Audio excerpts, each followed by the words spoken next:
Hey guys, so sorry my shelves are still a horrible disaster, but all of the new books that I've acquired are here, so I don't want to carry them all the way into the living room and then film this. So that is why it's a disaster. So ignore that. But I wanted to do my book haul for July.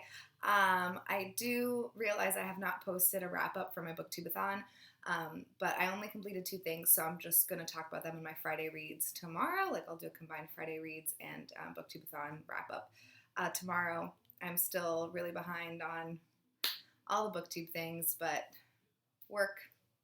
That's all I got to say about it. So first, I am going to I have a lot of books.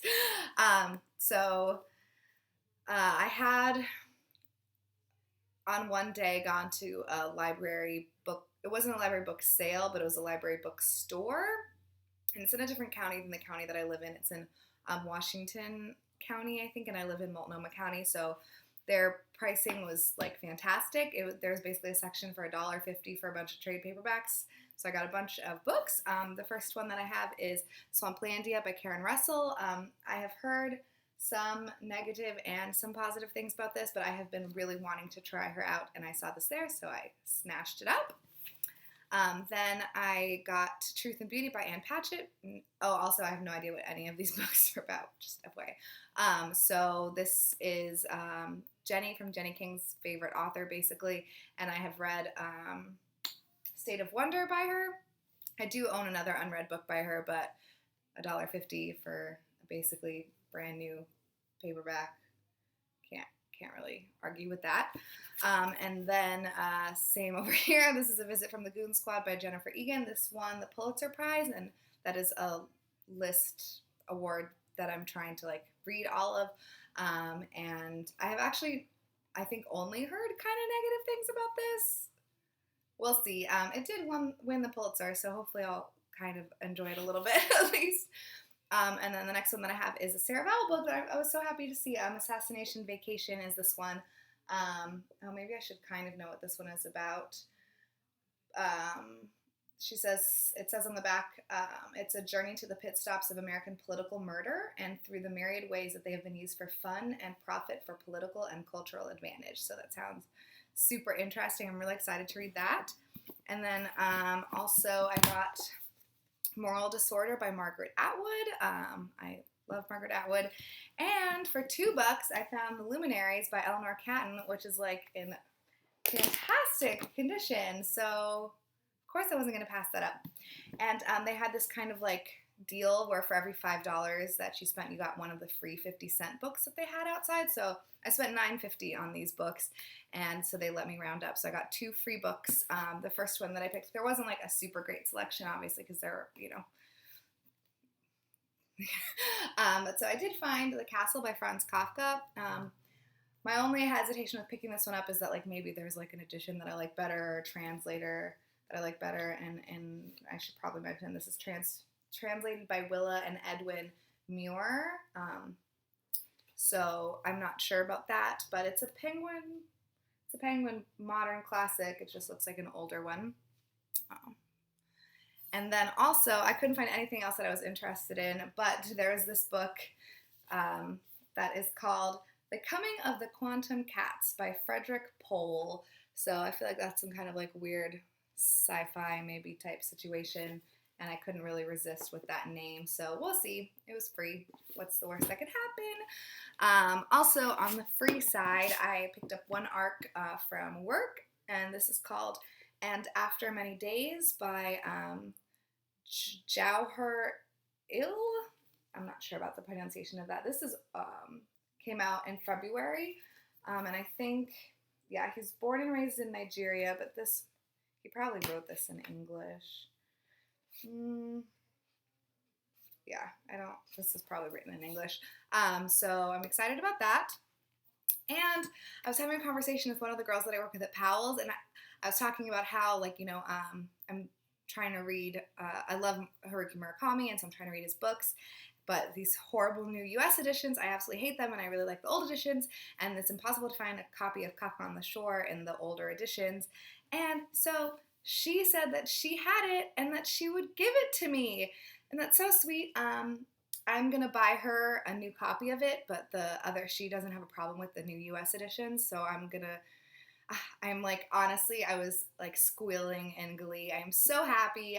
It is like, slightly used, whatever. I literally don't care because this cover is like a million times better, and I know I shouldn't worry about that, but I do because they're objects that I love and I want them to be pretty, at least in my opinion, pretty. So then next I went to In Other Words, which is a feminist bookshop here in Portland. I'd never been there before, and I realized that I give Powell's a lot of my money. I mean, mostly because I work there, but I do kind of want to support other independent bookstores.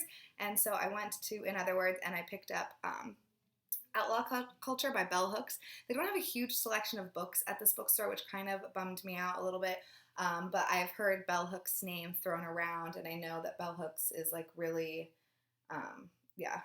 like very big feminist person. So I really wanted to pick this up when I saw it, and I'm excited for that. The next books I got, I actually traded in. I traded in books, like I sold books to Powell's, and then I got money on a gift card. So these I got with that. So technically they were free to me. I just traded my other books in for these books. The first one I have is Nowhere Man by Alexander Hemon. And he is, I think, originally from Sarajevo, which I'm pretty sure is at Portugal, but I don't really know. No, maybe Bosnia? I have no idea. I don't know. But this is on one of the lists that I'm trying to complete.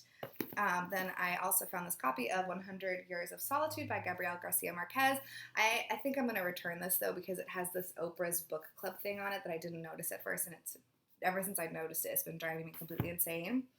Then I got a copy of Black Boy by Richard Wright. I read Native Son earlier this year, and absolutely, loved isn't really an appropriate word because the content was like really hardcore, but it made me really, really interested and excited to learn more about him and read more about him.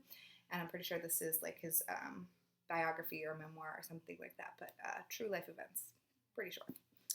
Then I got a copy of The Sun Also Rises by Ernest Hemingway, and this like really fun, it's got like red end page, like not end pages, but like on the, and I just thought this cover was hilarious and wonderful, so I picked that up.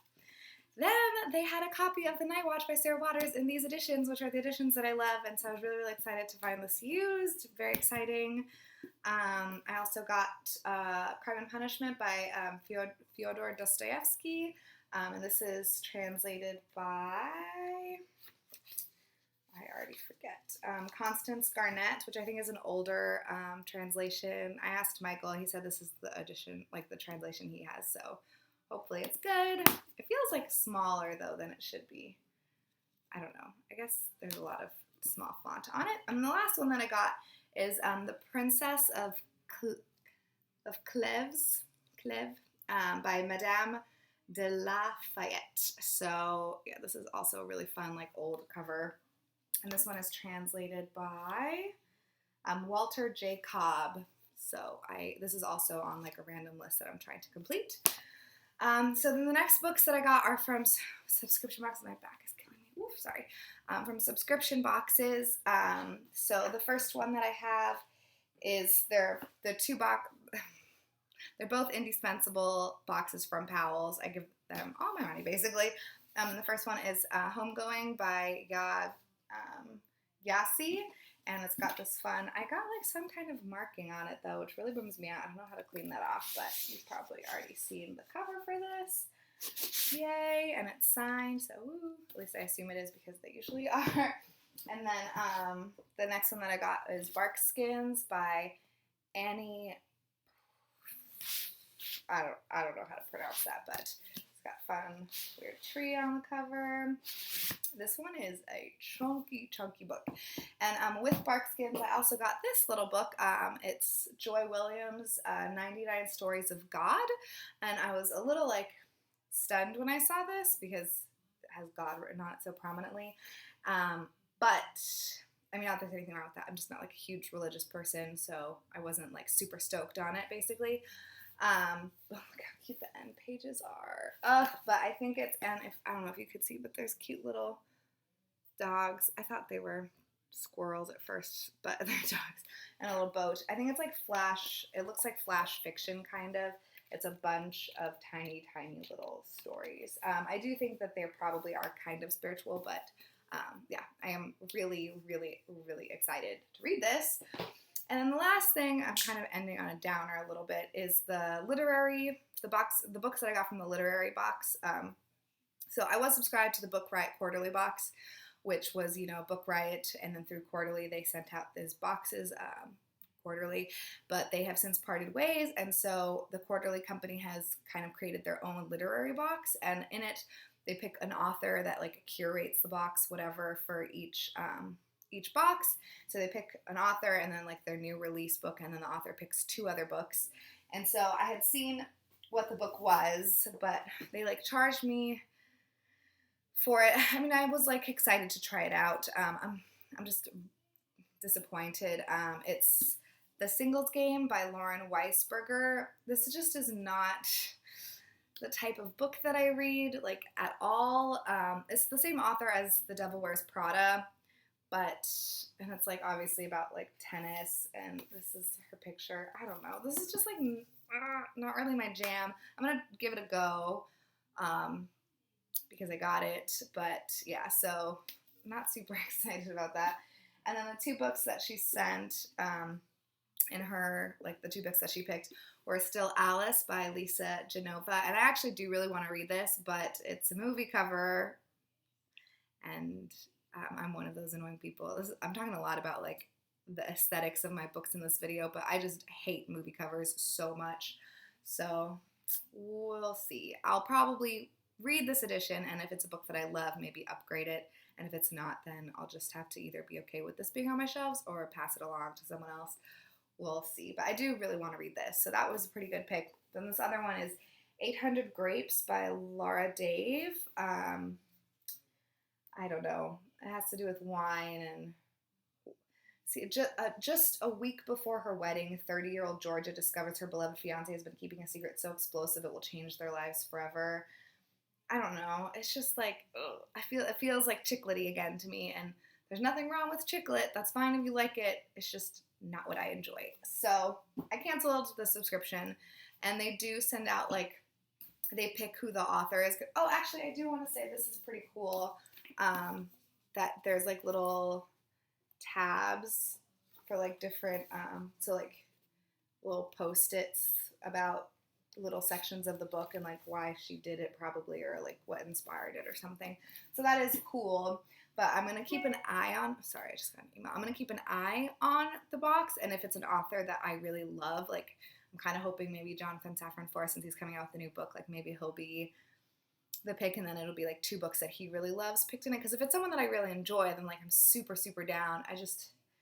I'm worried that like I'm going to get charged for a box of books that I am not really interested. And it came with like sunglasses and, whatever, like some other stuff. It wasn't a total waste. I just don't need to be spending my money on something if I'm not going to love the books that come in it, obviously. So those are all of the books that I got. Let me know if you've read any of them and what you think of them. If you have any opinions about any of these books, that would be super. Since I don't know, I just kind of go, well, a lot of them are on lists that I'm trying to complete. I was trying to buy more translated works than I had previously, especially since Michael's guilt-tripping me, sorry, about all the American authors that I buy. But anyways, I hope everyone's having a great day and that everyone had a great week. It's almost the end of the week. Yay!